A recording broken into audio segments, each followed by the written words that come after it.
The lights flickered on the communications console as Zara stared at the screen in horror.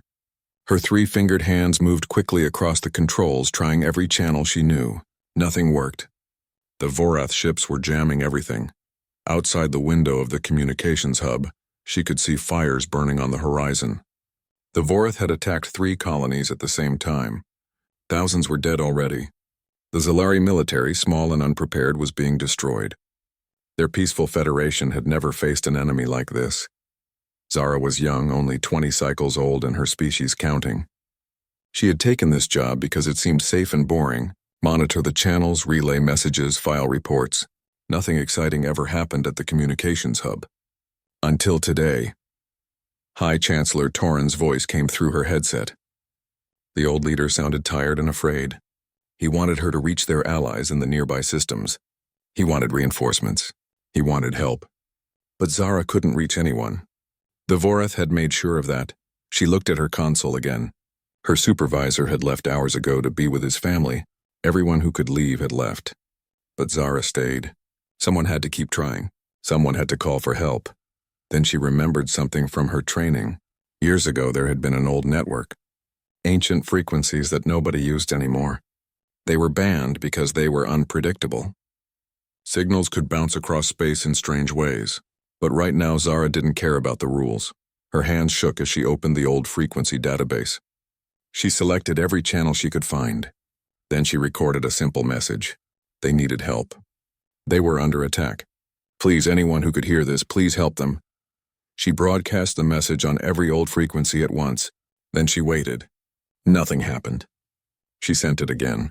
And again. The message went out into space, traveling in all directions, bouncing off old relay stations that hadn't been used in centuries. Zara didn't know if anyone would hear it. She didn't know if anyone was even listening to those old channels, but it was all she could do. 6 hours later and thousands of light years away, Captain Jake Morgan sat in his command chair aboard the warship Horizon's Edge. He was drinking coffee and reading reports. His small battle group was patrolling the outer edge of human space. It was quiet duty. Boring, really. Nothing ever happened out here. Jake was 42 years old, with gray starting to show in his dark hair. He had been in the United Earth Defense Force for 20 years. He had seen combat before, real fighting against pirates and raiders. But mostly, his job was just flying around and making sure everything stayed peaceful. His second-in-command, Commander Lisa Grant, walked onto the bridge. She had a strange look on her face. She was carrying a data pad and frowning at it. She said they had picked up something weird, a message on an old frequency. Really old. The kind of frequency that nobody should be using. The communication officer had almost ignored it, thinking it was just noise or interference. But the computer had detected a pattern. It was a distress call.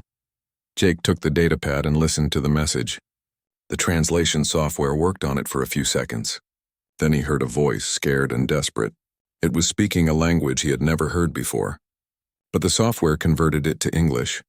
The voice belonged to someone asking for help. Their worlds were being attacked. People were dying. Please, anyone, help them. The message gave coordinates. A location in space that Jake had never heard of. It wasn't anywhere near human space. Lisa asked what they should do.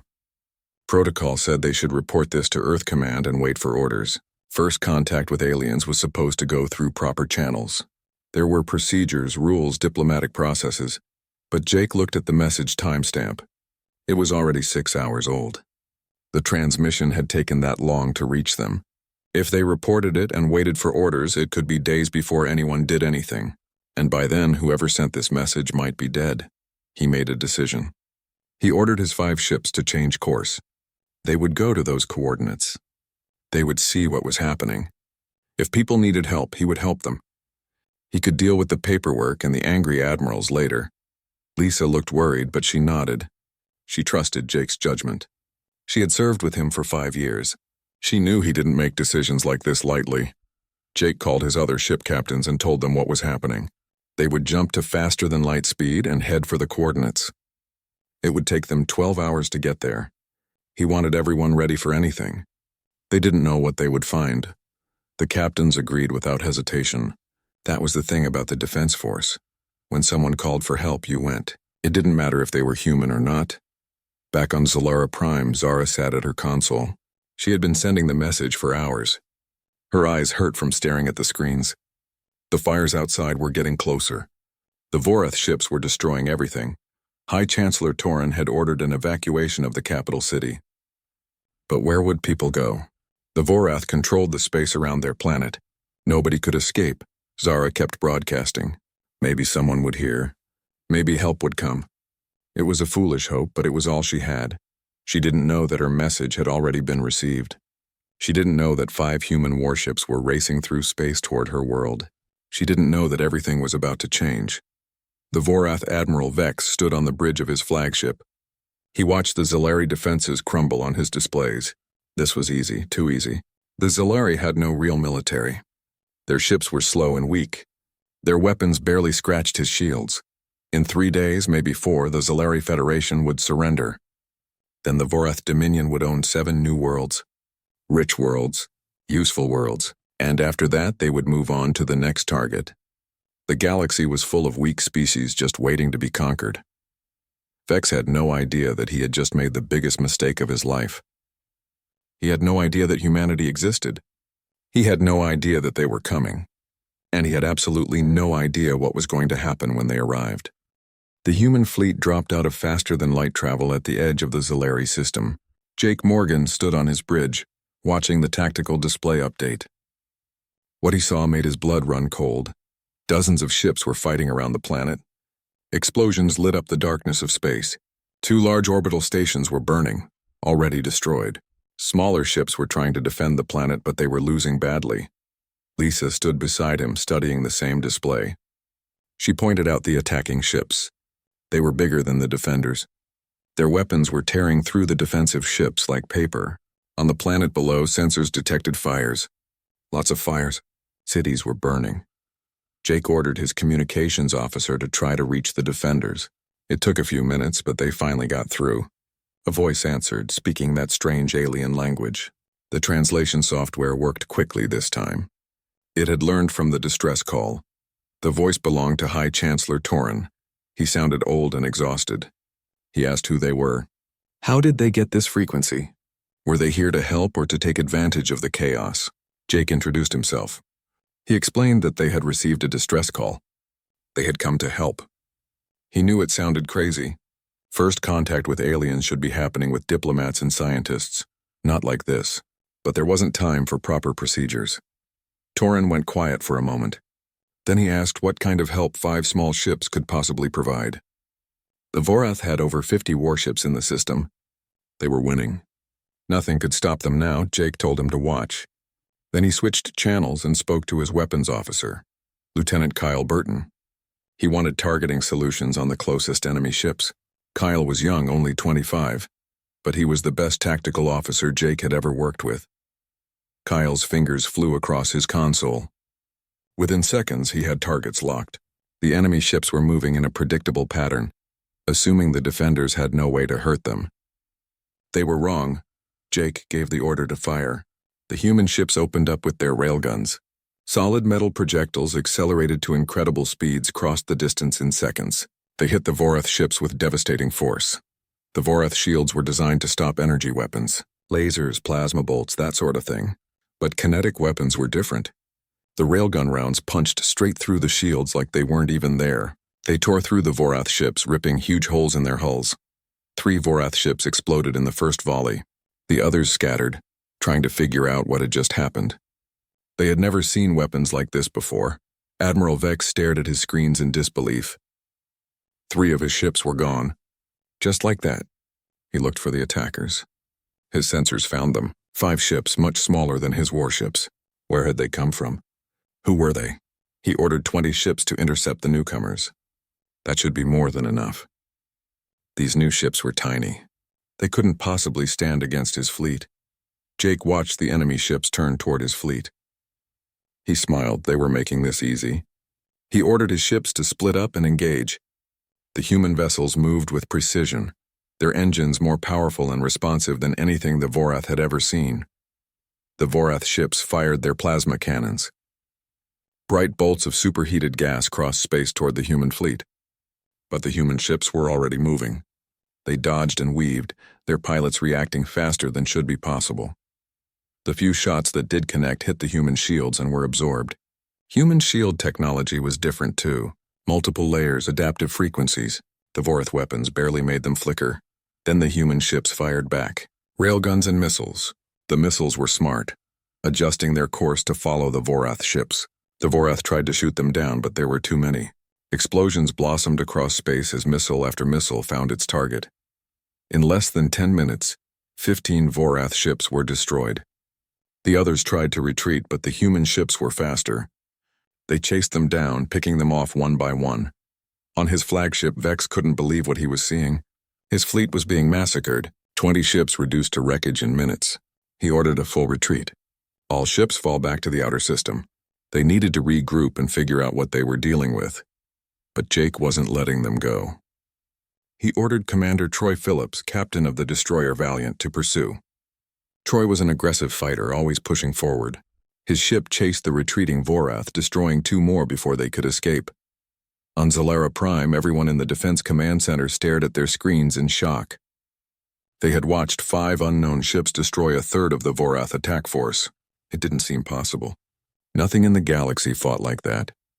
High Chancellor Torin sat down heavily in his chair. His hands were shaking. He asked his communications officer to connect him to the human commander again. He needed to know who these people were, where they came from, and why they had decided to help. Jake's face appeared on the screen. Torin saw a middle-aged human male with kind eyes and a confident bearing. This was someone who had fought before, someone who knew what he was doing. Jake spoke first. He said his people were called humans. They came from a planet called Earth. They had received the distress call and came as fast as they could. He was sorry they hadn't arrived sooner. He could see the damage the Vorath had already done. Torin thanked him. His voice broke with emotion. The Zalari had been alone, facing destruction. Now suddenly they had allies. Strange allies from an unknown species, but allies nonetheless. He asked if Jake and his crew would come down to the planet. There was much to discuss, and the Zalari people would want to meet their saviors. Jake agreed, but said he was sending a message to his government first. More ships would come, many more. The Vorath would return with reinforcements. When they did, the humans would be ready. He ordered Lisa to prepare a shuttle. They would go meet the Zalari in person. Dr. Helen Crawford, their science officer, would come too. She spoke 17 human languages and had studied alien cultures theoretically. Now she would get to meet real aliens. As the shuttle left the horizon's edge, Jake looked back at his ship. It was designed for war, built to protect human worlds. Now it had just fought its first battle against aliens, and it had won easily. Too easily. That worried him. If his small fleet could do this much damage, what would happen when Earth sent a real battle group? What would the galaxy think when they realized how powerful humanity really was? These were questions for later. Right now he had to make sure the Zalari survived. Everything else could wait. 3 days after the first battle, space near Zalara Prime suddenly filled with ships. Hundreds of them. They appeared in perfect formation. Their arrival coordinated down to the second. The Zalari defense stations detected them immediately and went into panic mode. Then the identification signals came through. They were human ships. Earth had sent its third fleet, 200 warships, ranging from small destroyers to massive carriers bigger than anything the Zalari had ever seen.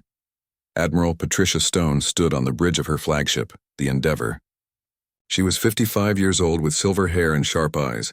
She had spent 30 years in the Defense Force. She had fought in 3 wars and won them all. Now she was here to win another one. Her first order was to contact Jake Morgan. His small fleet had held the system for 3 days, fighting off 2 more Vorath attacks. He had done well. Now she was here to take command. Jake met her in person aboard the Endeavor. He briefed her on everything that had happened. The Vorath were regrouping in the outer system. They had called for reinforcements. Intelligence suggested more than 300 Vorath ships were gathering for a major assault.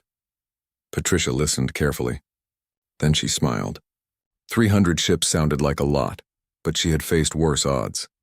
And the Vorath had no idea what they were up against. On Zalara Prime, High Chancellor Torin called an emergency session of the Federation Council. Representatives from all 7 member species gathered in the Great Hall. They had all seen the human fleet arrive. The sheer size of it was overwhelming.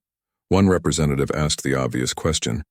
Who were these humans? Where had they been hiding? How did they have such powerful military forces? And what did they want in return for their help? Torin explained what he knew. The humans came from a distant part of the galaxy. They had been expanding quietly for about 100 years. They had never encountered other intelligent species before. When they received the distress call, they decided to help. As for what they wanted, they said they wanted nothing except to see the Zilari safe. Some council members were suspicious. Nobody helped for free. There had to be a hidden agenda, but others pointed out that the humans had already saved them. Whatever their motives, the Zilari owed them their lives. News of the humans spread quickly through the galactic communication networks. Species across hundreds of light years heard about the mysterious newcomers. An unknown species with massive military power had appeared from nowhere. Some saw it as a threat, others saw it as an opportunity. The Galactic Council, a neutral organization that governed most civilized species, sent a formal inquiry to Earth. They wanted answers. They wanted to know everything about humanity, and they wanted it now. Back on Earth, President Laura Bennett sat in the Oval Office reading reports from Admiral Stone. First contact had happened. Not the way anyone planned, but it had happened. And now Earth was at war with a species called the Vorath. She approved Stone's request for more ships. She also authorized Ambassador Claire Murphy to travel to Zalera Prime. Claire was their best diplomat. If anyone could navigate this situation, she could. Meanwhile, in Vorath space, Supreme Commander Draxus studied tactical displays in his war room. He was a tall, imposing figure with dark scales covering his body. He had led the Vorath Dominion to victory after victory for 20 years. He had conquered 47 worlds. But now, for the first time, he was worried. Admiral Vex had reported the humans' capabilities. Ships that moved faster than should be possible, weapons that ignored shields, tactics that were unpredictable and devastatingly effective. Vex was a coward and a fool, but even a fool could see when he was outmatched. Draxus sent a diplomatic envoy to the humans. He proposed negotiations, a ceasefire while they discussed terms. Perhaps they could divide the Zilari territory peacefully. No need for more fighting, but Draxus didn't believe in peace talks. While his envoy traveled to meet the humans, he mobilized every ship in the Dominion, 500 warships, his entire fleet. He would crush these humans and their Zilari allies in one massive attack. Then he would find their homeworld and destroy it too. Patricia Stone received the Vorath envoy aboard the Endeavor. The envoy was smooth and polite, speaking through translation software. He talked about peace and cooperation. He suggested that perhaps this was all a misunderstanding. Patricia listened politely. Then she presented him with a data file. Human intelligence had been monitoring Vorath communications. They knew about the fleet being assembled. They knew about Draxus's real plans. The envoy's face went pale when he saw the evidence. She told him to take a message back to Draxus. The humans were not fools. They would not be tricked. If the Vorath wanted peace, they would withdraw from all Zilari territory immediately. If they wanted war, the humans would give them war. But they should understand that it would not go well for the Vorath. The envoy left quickly, clearly shaken. Patricia watched him go, then turned to her staff. She wanted the fleet ready for battle. The Vorath would attack within the week. When they did, she would be waiting. Jake returned to his ship and gathered his crew. They had all become celebrities among the Zilari. People wanted to meet them, thank them, honor them. It was overwhelming and a little embarrassing. They were just doing their job. Lisa found him in his quarters looking out at the planet below. She asked if he was okay. He nodded but admitted he was worried. They had started something big here. First contact, an interstellar war. The galaxy would never be the same. She reminded him that he had saved millions of lives. The Zilari would have been wiped out without human intervention. That had to count for something. Jake agreed. But he couldn't shake the feeling that they were missing something. The Vorath were planning something big. He could feel it. On the planet below, Zara sat in her apartment looking at news feeds. Her accidental distress call had brought the humans. Now the entire galaxy knew about Earth. Some people were calling her a hero. Others blamed her for breaking the old laws about forbidden frequencies. She didn't care what they called her. All that mattered was that her people were safe. The humans had saved them. Whatever happened next, She would always be grateful for that. In space, the human fleet spread out in defensive positions around Zalara Prime. Sensors watched for any sign of Vorath movement. Weapons were charged and ready. Everyone knew the big battle was coming. The question was not if the Vorath would attack. The question was when and how badly they would regret it. Than light travel in a massive wave, they appeared at multiple points around the system, trying to overwhelm the defenders with sheer numbers. Admiral Stone watched them come. Her face remained calm as she issued orders. The fleet split into battle groups, each moving to intercept the Vorath forces. She had planned for this. Every captain knew their role. The Vorath opened fire first. Thousands of plasma bolts and energy beams lit up the darkness. The Vorath fleet arrived like a storm. 500 ships dropped out of faster Ukt overwhelming. Like nothing could survive that much firepower. But the human ships moved through the barrage like dancers. Their shields absorbed what they couldn't dodge. Then the humans returned fire. The sound of railguns would have been deafening if space carried sound. Metal projectiles, each weighing several tons, crossed the void at impossible speeds. They hit Vorath ships with the force of small nuclear weapons. Missiles followed, smart missiles that could think and adapt. They weaved through Vorath defensive fire, seeking the weakest points in enemy hulls. Explosions blossomed across the battlefield as they found their targets. Supreme Commander Draxus watched from his flagship at the edge of the battle. He had expected this to be difficult, but not like this. His ships were falling at an alarming rate. The humans were destroying 3 Vorath vessels for every one they lost. He ordered his reserve forces forward. Another 100 ships joined the battle. Surely now the humans would be overwhelmed, but Patricia Stone had reserves too. She sent in her carrier groups. Captain Greg Foster commanded the carrier Titan's Wrath. His ship launched 200 fighter craft, small, fast ships piloted by humans with incredible reflexes. They swarmed through the battlefield like angry insects, targeting Vorath weapons and engines. Lieutenant Amy Parker flew her fighter through a cloud of debris. She was 23 years old and had the highest kill count in her squadron. Today she added to that number. Her fighter's weapons tore through 3 Vorath ships before they even knew she was there. But the Vorath were learning. They adapted their tactics, concentrating fire on individual human ships. 3 human destroyers took heavy damage. 1 was destroyed completely.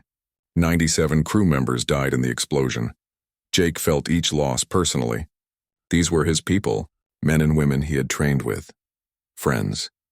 The cost of war was never just numbers on a screen. Then intelligence brought him urgent news. Sensors had detected Zalari life signs on the planet Novan 4, a world the Vorath had captured weeks ago. Thousands of civilians were being held in prison camps, and intercepted communications suggested the Vorath planned to execute them all before retreating. Jake took the information to Admiral Stone. She read it quickly, her expression darkening. She couldn't spare many ships from the main battle, but she couldn't let those civilians die either. She gave Jake permission to take a small task force. His 5 original ships plus 2 destroyers and a marine transport. It wasn't much, but it would have to be enough. Colonel Danny Wright commanded the marine contingent. He was a big man, built like a tank, with a kind face that hid his fierce combat skills. He had led ground operations on a dozen worlds. None of them had involved rescuing aliens, but the principle was the same. The task force jumped to Novan 4.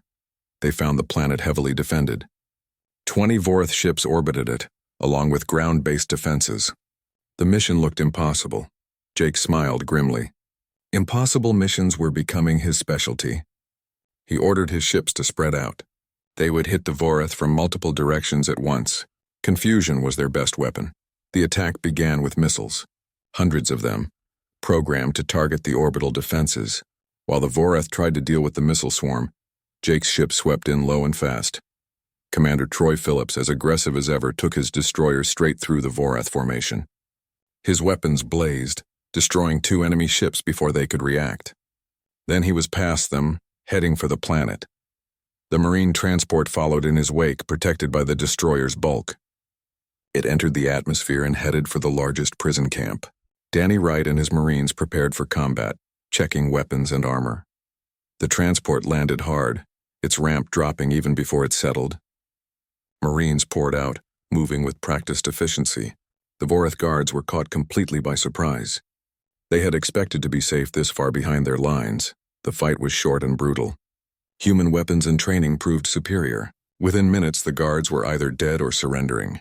Danny's team secured the perimeter and began evacuating the Zilari prisoners. The Zilari couldn't believe what was happening.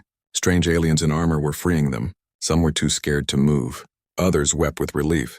The Marines treated them gently, helping the injured and carrying those too weak to walk. One image would spread across the galaxy in the coming days. A human Marine still in full combat armor, kneeling to comfort a Zilari child who was crying. The Marine had removed his helmet, showing his human face. He was young, maybe 20, with kind eyes. He held the child's hand and promised everything would be okay. That image would do more for human-alien relations than 1,000 diplomatic meetings. The evacuation took 2 hours. 2 hours of constant fighting as Vorath reinforcements tried to stop them. But Jake's ships held the orbital space, destroying anything that tried to approach, and Danny's Marines held the ground. Finally, the last transport lifted off with the last group of refugees. The task force jumped away just as a larger Vorath fleet arrived. They had cut it close, but they had succeeded. Back at the main battle, the Vorath were losing. Draxus could see it clearly now. His fleet was being torn apart. He had started with 500 ships. Now he had less than 200. And the humans were still going strong. But he had one final card to play. A secret weapon, built over decades at enormous cost. A doomsday device capable of destroying an entire star system. If he activated it, everyone would die. Human, Zilari, and Vorath alike. But at least the humans wouldn't win. His hand moved toward the activation control. But then human intelligence detected the energy spike. Patricia Stone's eyes widened as she saw the readings. She immediately understood what it meant. She broadcast on all frequencies, including to the Vorath ships. She told them what Draxus was about to do. He was going to kill everyone, including his own people. On Vorath ships across the battlefield, crews heard the message. They looked at each other in horror. Was it true? Would their own commander murder them all? The answer came quickly. Several Vorath captains immediately surrendered. They gave Patricia the location of the doomsday weapon and told her how to stop it. They wouldn't die for Draxus's pride. Patricia assembled a strike team. They would infiltrate the facility and disable the weapon. It was a race against time. If they failed, billions would die.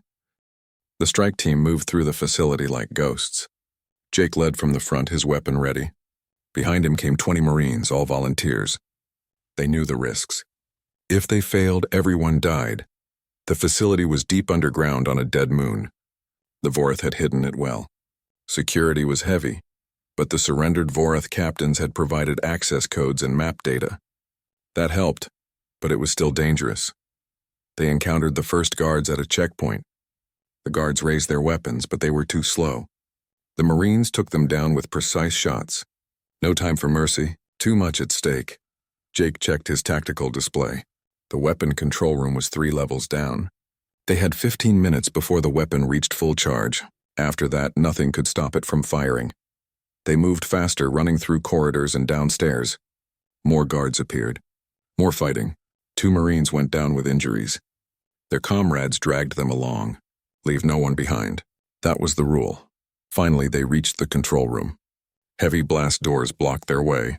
Danny Wright planted explosive charges on the doors while the others provided covering fire. The charges detonated with a deep boom. The doors crumpled inward. They rushed inside and found Draxus waiting for them. The Supreme Commander stood at the control console, his hand on the final activation switch. He smiled when he saw them. He told them it was too late. The weapon was charged. One press of the button and the star would go supernova. Everyone in the system would die within hours. Humans, Zilari, Vorath, all of them. Jake raised his weapon, but Draxus laughed. If Jake shot him, his hand would fall on the button anyway. If they tried to rush him, same result. They were trapped. But Jake had faced desperate situations before. He started talking. He asked Draxus why he would kill his own people. The Vorath fleet was still out there. Thousands of Vorath soldiers and civilians. Did their lives mean nothing? Draxus said they were soldiers. They understood sacrifice. Better to die than accept defeat.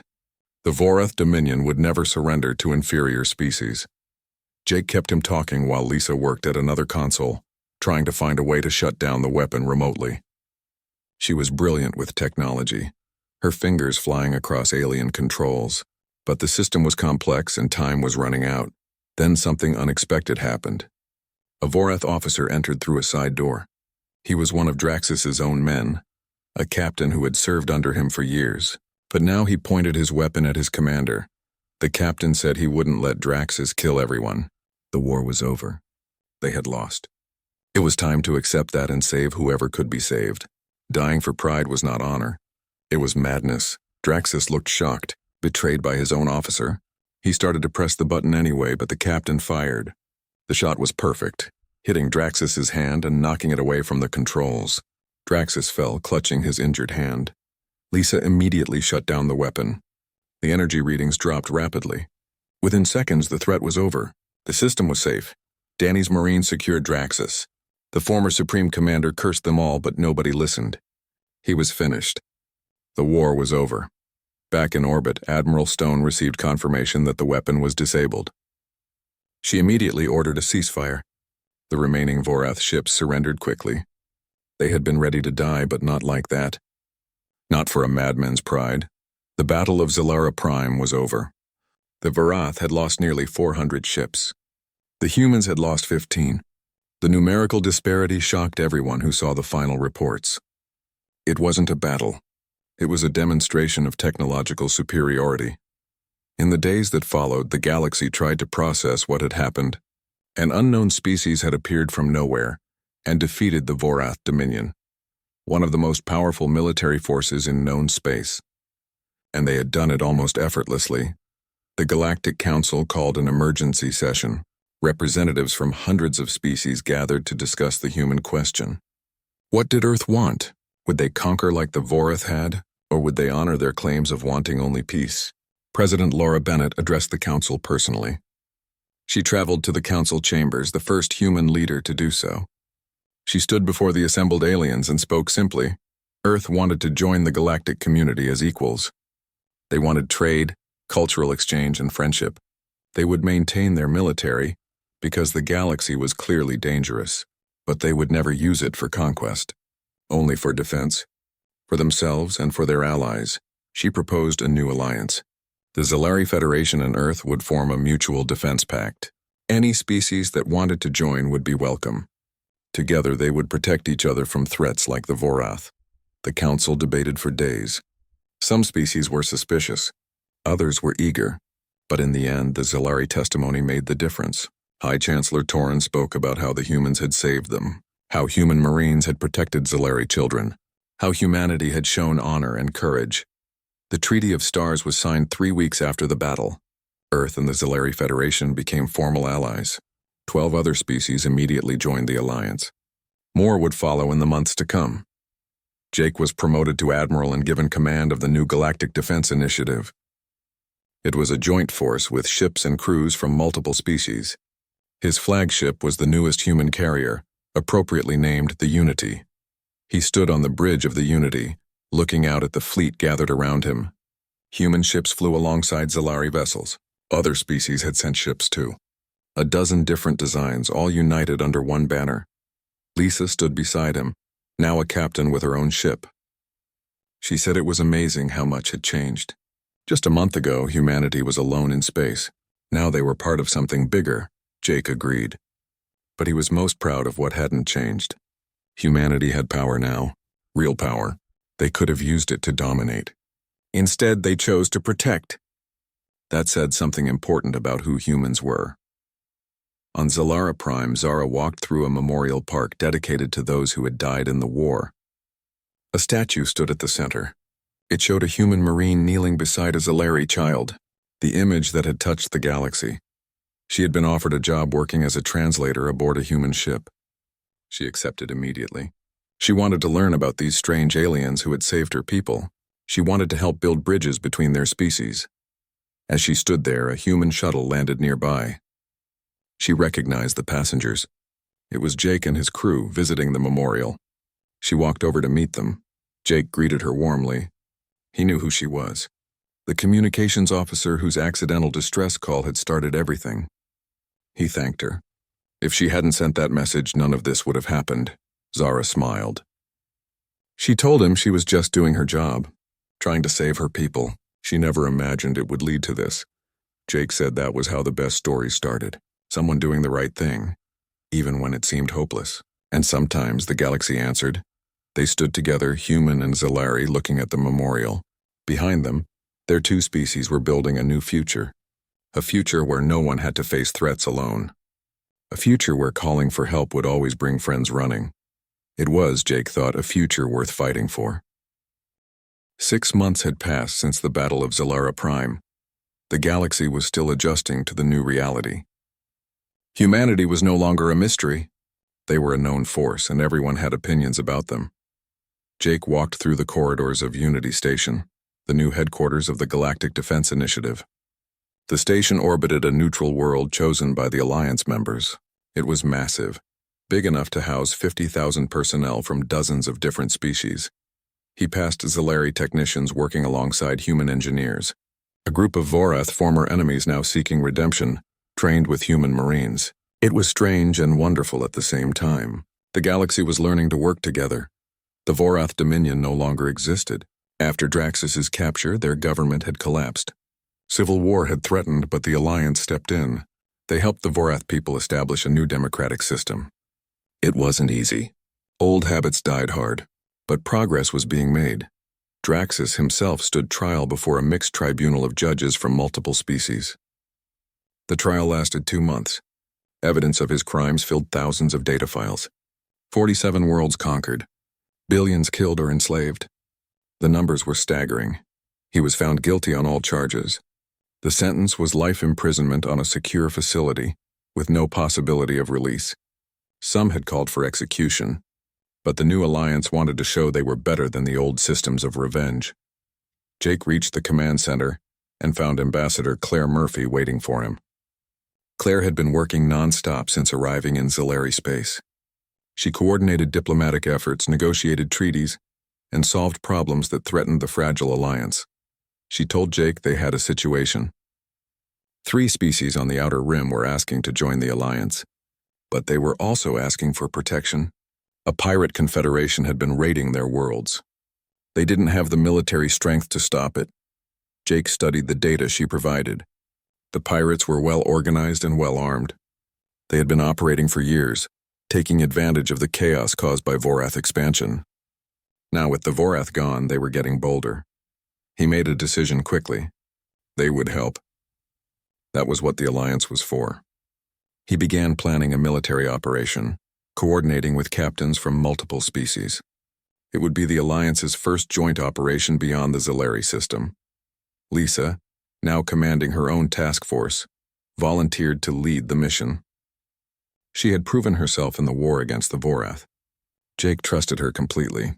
He approved her plan and wished her luck. 2 weeks later, Lisa's task force arrived at the pirate stronghold. The base was hidden in an asteroid field, protected by old military ships the pirates had stolen or purchased on the black market. They thought they were safe. The battle lasted 3 hours.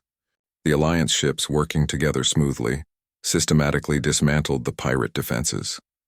Human technology combined with Zalari sensors and tactics learned from other species. It was a perfect demonstration of what cooperation could achieve. The pirate leadership surrendered when they realized resistance was futile. They were taken into custody and would face justice. The 3 species who had requested help were freed from the threat. They formally joined the Alliance the next week. Back on Earth, President Bennett met with her advisors. They were discussing humanity's role in the galaxy. Some wanted Earth to take a more dominant position. They argued that human military superiority gave them the right to lead, but Bennett disagreed. Leadership wasn't about having the biggest guns. It was about earning trust and showing wisdom. Humanity would contribute their strength, but they would also listen to their allies. The Alliance would be exactly that, an alliance of equals. She was proven right when the Galactic Council officially recognized the Alliance. They granted it a permanent seat on the Council and acknowledged its authority to maintain peace in its region of space. It was a huge diplomatic victory. Commander Troy Phillips, still as aggressive as ever, was leading a training program on Unity Station. He taught mixed species units how to fight together. It was challenging. Different species had different strengths and weaknesses, but Troy loved challenges. He watched a training exercise where human Marines worked with Zalari scouts and Vorath heavy troops. They were storming a mock enemy position. At first they struggled. Communication problems, timing issues. But gradually they learned.